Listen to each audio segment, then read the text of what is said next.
Selamat datang di Klub Matematika, tempat belajar yang mudah dan menyenangkan. Pertemuan yang kedua pada bimbel tes CPNS tahun ini tentang tes TWK, materinya tentang Undang-Undang Dasar 1945 bersama kami Klub Matematika Go ASN. Kita langsung bahas soal yang kita share tadi pagi ya, pembahasannya setiap malam hari. Di soal yang pertama, sebelum memangku jabatannya, presiden dan wakil presiden bersumpah menurut agama atau berjanji dengan sungguh-sungguh di hadapan Majelis Permusyawaratan Rakyat atau Dewan Perwakilan Rakyat. Jika Majelis Permusyawaratan atau Dewan Perwakilan Rakyat tidak dapat mengadakan sidang, presiden dan wakil presiden bersumpah menurut agama atau berjanji dengan sungguh-sungguh di hadapan titik dengan disaksikan oleh titik. Pilihannya A, B, C, D, dan E. Ini adalah kelima pilihan jawaban tentang bagaimanakah prosesi mengenai sumpah jabatan presiden dan wakil presiden.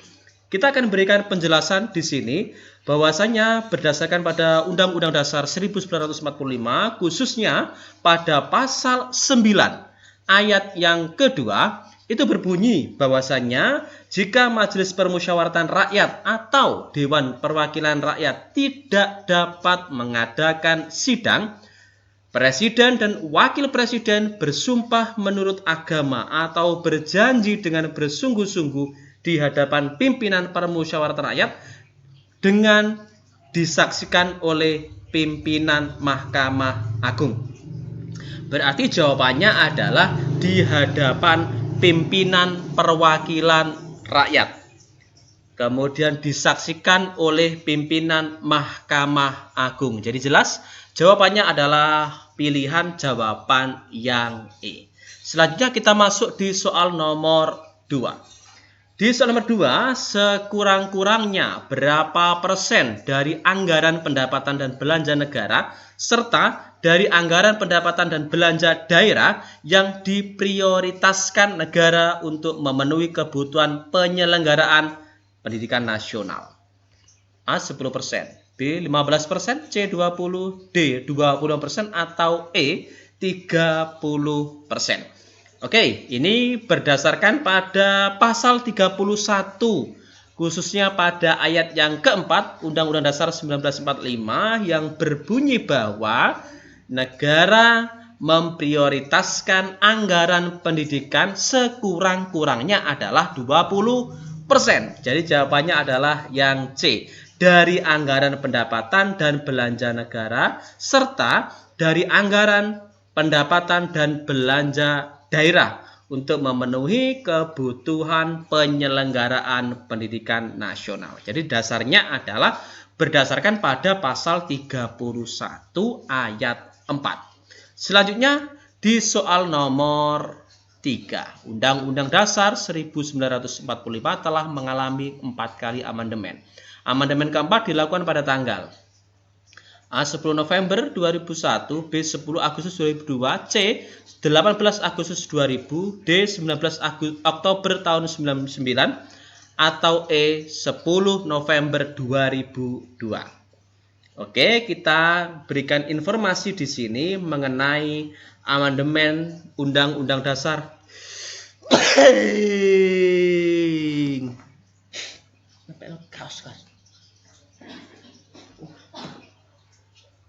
Penekaos. Alah, waduh.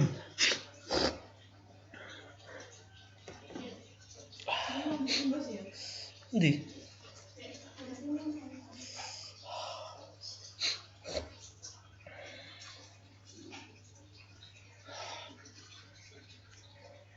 Tampak terkena ya.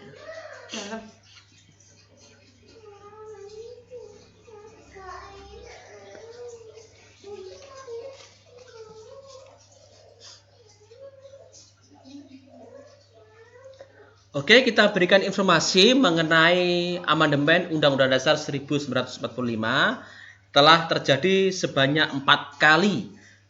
Amandemen atau perubahan yang pertama itu disahkan pada tanggal 19 Oktober 1999. Jadi jawaban yang D ini adalah amandemen yang pertama. Kemudian amandemen yang kedua itu disahkan tanggal 18 Agustus tahun 2000. Kemudian amandemen yang ketiga itu disahkan pada tanggal 10 November 2001, sedangkan amandemen yang keempat adalah pada tanggal 10 Agustus tahun 2002.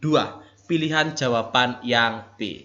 Selanjutnya, di soal yang keempat, Mahkamah Konstitusi dibentuk selambat-lambatnya pada tanggal 17 Agustus tahun 2003.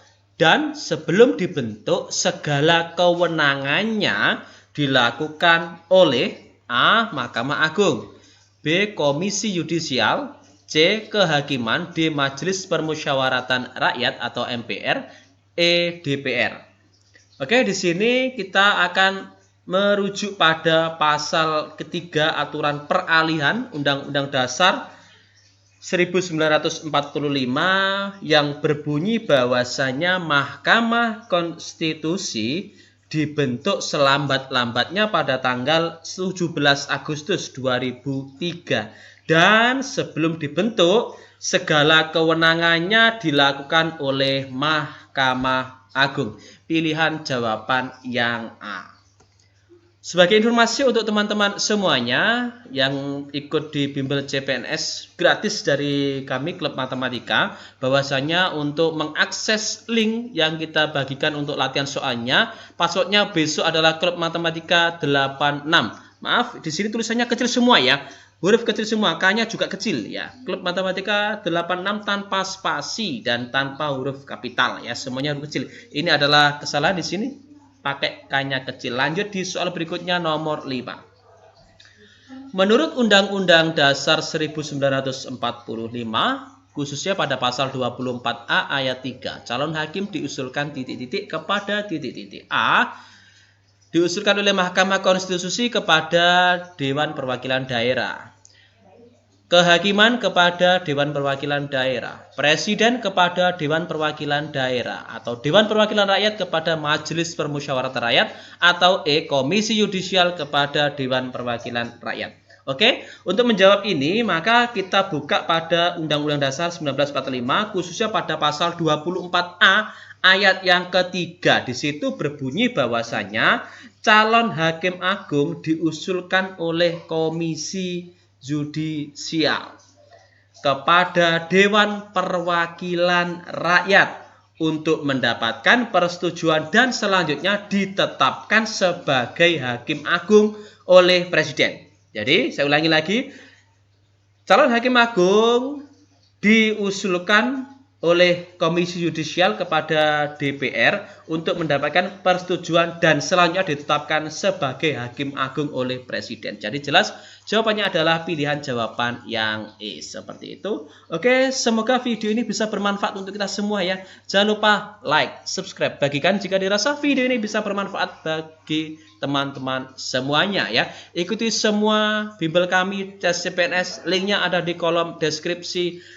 Berikan itu ada pertemuan-pertemuannya, silakan dipelajari. Kita akan berikan segala informasi untuk persiapan teman-teman dalam menghadapi tes tahun ini. Semoga bermanfaat. Terima kasih.